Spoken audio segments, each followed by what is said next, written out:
नहाए धोए क्या हुआ, जो मन में मैल समाए, मीन सदा जल में रहे, धोए बास न जाए। पोथी पढ़ जगमुआ, पंडित भया न कोए, ढाई आखर प्रेम का, पढ़े सो पंडित होए। और जात न पूछो साधु की, पूछ लीजिए। ये सारे के सारे जो हैं कबीर दास जी द्वारा लिखित दोहे हैं, जिसके अंदर विपरीत हिंदुओं के विपरीत धारा चमकती है कि नहाने धोने के, जो हम नदियों में नहाते हैं, अपना हमारे पवित्र काम है। कबीर दास जी के बारे में बताते हैं कि वो एक जो है मुस्लिम दंपत्ति के संतान थे, जो रामानुज उनको ले आए थे और उन्होंने ही उनको पाला था। वो आधे हिंदू थे और आधे मुसलमान थे।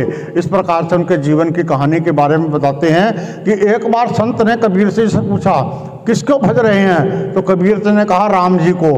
फिर संत ने पूछा, कौन से राम जी को? तो उन्होंने कहा कि राम तो कई हैं, एक राम अवधेश कुमारा, एक राम अवधेश कुमारा, एक राम दशरथ का बेटा, एक राम घट घट में लेटा, एक राम है जगत पसारा और एक राम है सबसे न्यारा। तो संत को बड़ी हंसी आ गई। कबीर दास जी टेढ़ी बात भी बोल देते थे जो दिल को चुभ जाए।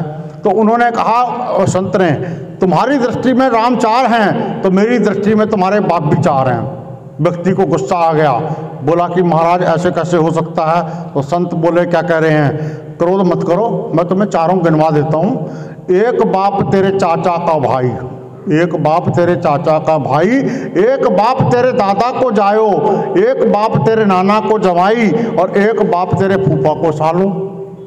तो उस आदमी ने कहा, महाराज ये तो चारों एक ही हैं। तब संत बोले, जैसे ये चारों एक हैं, वैसे ही राम भी एक ही हैं। क्या कहते हैं? बड़ा ध्यान दीजिएगा। सोई राम अवधेश का राजा, सोई राम अवधेश का राजा, सोई राम दशरथ का बेटा, सोई राम है घट घट में लेटा, सोई राम है घट घट में लेटा, सोई राम है जगत पसारा, सोई राम है सबसे न्यारा। अंत में बताते हैं कि राम एक ही है, लेकिन जिन्होंने सनातन धर्म से अलग संप्रदाय बनाए हैं, वो अपने आप को अलग बताते हैं कि ये राम नहीं है, वो राम नहीं है। तो उन्हीं के बारे में